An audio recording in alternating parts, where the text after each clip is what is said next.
Hey guys, it is Tuesday afternoon, well, late afternoon.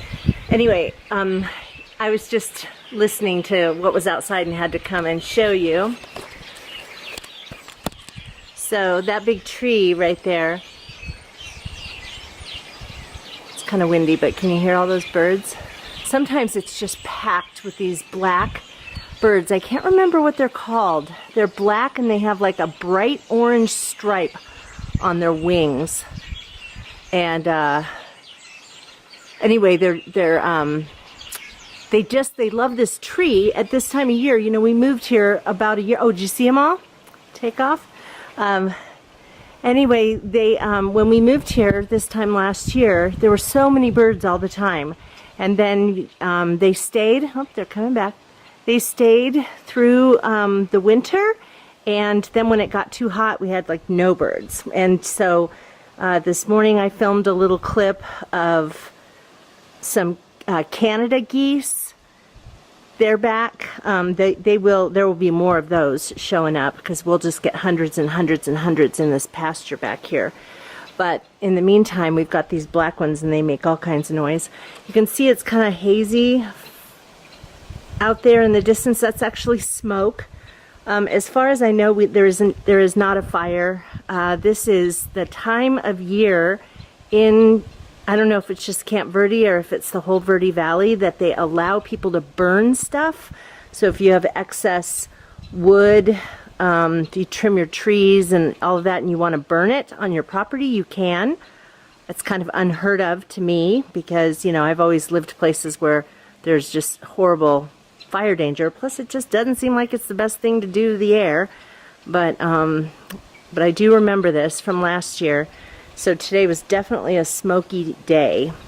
Thankfully, it didn't start until after I had already gotten back from my walk. But it sure is pretty in the fall here. I mean, the leaves have not really started changing. A little bit. You can see some of those trees are starting to look a little bit yellow, but for the most part, they haven't really changed. We have a lot of leaves on the ground, but I think it's just because we get a lot of wind, so it's knocked them out before they've actually changed color. Anyway, here's my mantle. I think that turned out really pretty. I got these things. I got this Eat, Drink, and Be Thankful, and these pumpkins, and this metal pumpkin. I think these two, but I leave these up all year, and they've got a little string of lights that's in each one, but I need to replace the battery. And then this thing, this garland, I got last year at Michael's, and I got a super screaming deal on it. I think they had, gosh, what was it? I think they had, everything was 40% off, and then there was a thing for Michael's Rewards members where you got an additional 20% off, so it was like 60% off of this stuff. So anyway, I'm loving how my mantle looks. Here's my little Lazy Susan that I actually use more for decoration than anything else. And so I put out my these are just little tea light holders, and I got these at Walgreens many years ago. Really good deal on those. And then here, I just have this little fall display here with just some Indian corn and some fake gourds. And then this little, I think I bought this bag that had all this stuff in it from Michael's several years ago. And then my husband stuck in a couple of pheasant feathers. I have this grapevine pumpkin here. I love this. I don't know, there might be a better place to put it, but it's fine for now there. Put this little, I always have this little candle stand here, and so just put a little garland ring around the candle.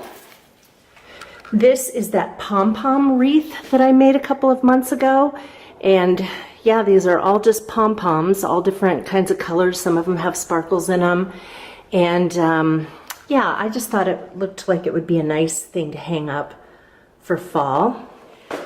I have my towels on my stove. This is the towel that I knitted. I used that interlock kind of knitting, and this was all one ball of yarn. It was long variegated, so it makes it look like I changed colors on the squares, and I did not. I normally have red rugs, like one here and one here, because of the red accents I have in the house, but it looked really horrible when I put up the fall colors, and so I bought this on Amazon for like 14 bucks, I think, and you know, just a little fall leaf kind of a thing. And yeah, it's great, and you know, it probably wouldn't hold up really well since it's so inexpensive. I imagine it means the quality wasn't that great, but I'm not planning to use it year round. You know, as soon as we hit December, that's going away, and my red rugs that I normally keep here will match perfectly for Christmas. So that will, you know, then this will just go away and be stored.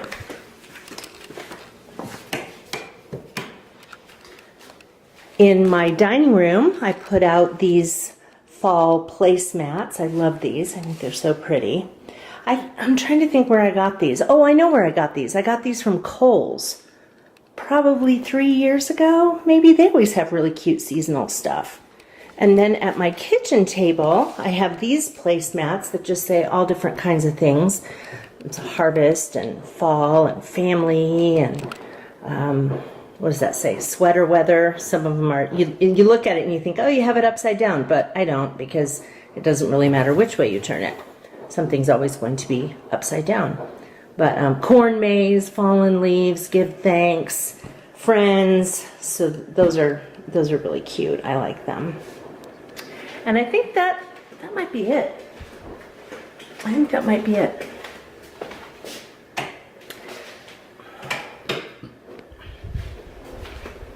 One thing I am excited about though is I got it on sale through Michaels.com. Was it a sale they were having, or did I apply a coupon? I can't remember, but I know I got it on sale. It's one of those Christmas trees that they call a pencil tree, and so it's really narrow. And so we have one regular 7-foot tall Christmas tree. And then in our old house, not the one in Flagstaff. In Flagstaff, our living space was small, so we couldn't have 2 trees. It just, you know, wouldn't have worked. But in our house before that, when we lived in Gilbert, we had 2 trees, and one was about 4 feet tall, I guess, and then the other one was our 7-foot tall tree.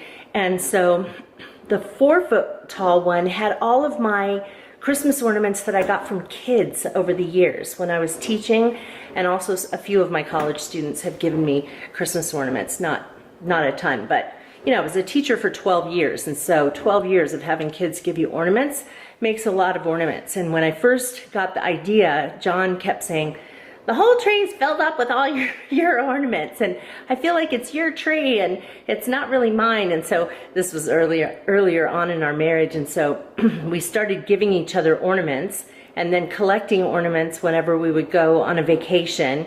So when we would go on a cruise, we'd try to find an ornament on every island we went to, or last, not this past summer, but the one before, when we went on our trip in the Baltic.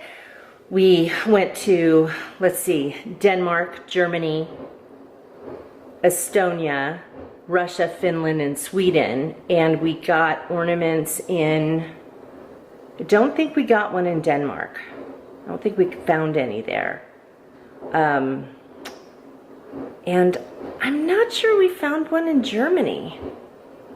The place where we were in Germany just wasn't like normal Germany. It was a coastal town, so I don't think we got one there. But we got one in Estonia, and we got one in Russia, and we got one in Finland, and we got one in Sweden. And so we have all of those. And so now we have amassed lots of ornaments together. And so, but when John was complaining about it, I said, fine, someday we'll get an extra tree and I'll put all my kids' ornaments on those. So I am excited now to have a place. It's gonna be through that door in our media room. Just inside that door is where I'm gonna have this tree. 7 feet tall, but it's skinny, you know, and it's a pre-lit tree, and you know, so I think I paid $100 for it. 90. Something like that. So it wasn't too bad. So I'm really excited about having that to put out this year. Okay, I'm rambling. What else do I need to say? Got some freelance work done today. Finished my grading because I had my first 8-week session, the 2 classes I was teaching, it ended on Sunday, and so it actually ended Friday, but I gave my students a couple extra days to get their work in because they're teachers, you know, master's level teachers, and it's easier for them to get their work done on the weekends, so I just gave them an extra weekend to do it. So I have the grading from one of those classes is completely finished and the grades are submitted. The other class, I had a student who contacted me and told me that she had had a couple of seizures and that her daughter had to call, her 7-year-old daughter had to call 911 and all this kind of stuff. And she said, you know, is there any way I can make this stuff up? So I said, well, you know, we could do an incomplete contract. It takes a lot of paperwork and stuff to do, but we could do that. Or if you think you can have your work to me by Tuesday night, then I'll have it in time to submit a grade. And she only had 2 things to do. So I'm waiting for her to send that in. All the other grading for that class is finished, and as soon as I get her stuff in, I can grade that and submit my grades. And then my one class that I'm teaching this second 8 weeks started yesterday, and so I've decided that I felt like I was behind the just behind the ball on everything this whole last 8 weeks, and so then stuff would come up with my dad, and then I would get even more behind, and so I've just decided that I'm putting it on my calendar several days a week, like almost every day, maybe 4 or 5 days a week I put on the calendar to just go into my classes and grade. I usually check on my classes every day just to see if students have questions, but I don't always take the time to grade during the week, and sometimes I'll wait until the due date and then start grading. But I've just decided that, especially because things could turn on a dime with my dad, that staying on top of my grading would be a really good idea. So I'm just gonna do that every single time I have that on my calendar. I'm gonna go into the class, check the mail like I normally do to see if students have questions, and then grade whatever has been submitted. Even if it's just one thing, I'll just get that graded, and that way I will stay right on top of everything, and if something happens, then I won't, I won't have a collection of stuff already built up and then get farther behind. So I'm going up to Flagstaff tomorrow. My friend and I we're gonna walk tomorrow 6 miles. I was supposed to walk 6 miles with her last Friday, and then I had thrown my back out. So I did 2.5 miles today, and it felt really good, and I feel actually really good. I mean, it's still very tight. I can even feel like a knot where it's tightened up, but it feels so much better. So we're gonna walk 6 miles tomorrow morning, and then I'm driving up to Flagstaff, and we're picking up my dad and taking him over to see this place. We keep having things interrupting us, but we're gonna show him the place where we're gonna be moving him to the following week. And so John and I are going up there next Monday to move his stuff out of his current room and move as much stuff as he wants us to take over to the new place. Like there's already a bed there. We don't need to have a bed. Probably don't need to move his recliner chair over there because, first of all, he's in a wheelchair and he should not be getting up and helping himself too, sitting in another place. But there's already a recliner there, and so he already has a chair. So. But we do need to get everything out of that room that he's currently in. So yeah, so tomorrow we're going to take him over there to see it, and he's looking forward to it. I can tell he's looking forward to it. So he called me today. His conversations with me have been more frequent, but he doesn't talk as long, which is interesting because usually he'll kind of just sit there on the phone and like want me to carry the conversation, and he's been not wanting. He just kind of talks for a few minutes and then says, well, I better let you go. So, and he sounds like he's with it, and he's not coughing anymore, but there's something about his voice. It just sounds like there's a weakness to him. I mean, I know he's weak, but it just sounds different. So, I don't know what that is. No, maybe it's because he's old and sick. But that's the deal for that. I have to go up again on Thursday. Did I tell you this already? There's at NAU in the College of Education, they have this Hall of Fame, and they have 3 inductees a year. They just started this maybe 4 years ago. And so the people who get inducted are people who usually have had some kind of affiliation with NAU and have made a contribution to education. Boy, am I yellow on this right now. Tangent. But anyway, so they induct 3 new people every year, and this year one of the 3 people was my old high school Spanish teacher, and we worked together in Young Life for many years.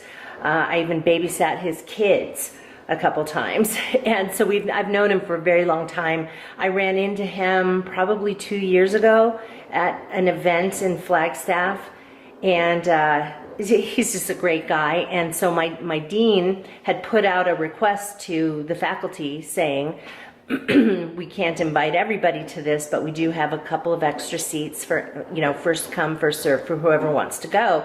Thankfully, I got that email almost immediately after it was sent, and I said, me, I want to go. So he doesn't know I'm going to be there, so it'll be kind of fun to be there to support this really great guy who supported me, when I was young. And I've known him since I was, probably 15. So that's a really long time. Okay, so I'm blabbing on, but that's kind of what the deal is for today. And dinner tonight is going to be this stuffed avocado salad. I've made it before, and it's really good. It has wheat berries and black beans, cilantro, green onion, red bell pepper. It's got fresh corn, and then it has this a dressing that's made of lime juice, olive oil, garlic, cumin, a little bit of maple syrup, salt, pepper, and a little bit of cayenne. And you mix that up and put it on top of an avocado. And, as you can see, there's other stuff around the edges, but that's really good, and so I'll be fixing that tonight. Hey guys, it's 20 minutes to 9 on Wednesday. I just got back from walking 7 miles. Look, my cheeks are all kind of pink. I feel really good, and my back feels super good today, and walking, it didn't hurt at all, thank goodness. It just feels a little tight, like you feel like you could benefit from a back rub, and then my foot, that I hurt from wearing those heels. I'm such a mess health-wise lately. But anyway, the foot thing, that's a lot better, and it feels, I could feel it a little bit. And so the girl I was walking with said, you know what, I'll bet you your back thing happened because of the foot thing. And I bet it did, because I was probably walking different. And so that's probably the thing that set off my back. So, but anyway, so both of those are much better, and it felt so good to get out there for 7 miles. So next week we're gonna do 8. Yes, 8. And then we do 9, and then the week after that we're doing a race that's a 15K, so that's 9.3. So yeah, so wait, no, that can't be. 7, no, I think we do 7 2 weeks in a row. 7, 8, 9, race. Yeah, because I think I don't know, I'll have to figure it out. I don't know. So anyway, I have to get ready now. I'm heading up to Flagstaff. Today's the day that we're picking my dad up and taking him to go see his new digs. So that's what I'm doing.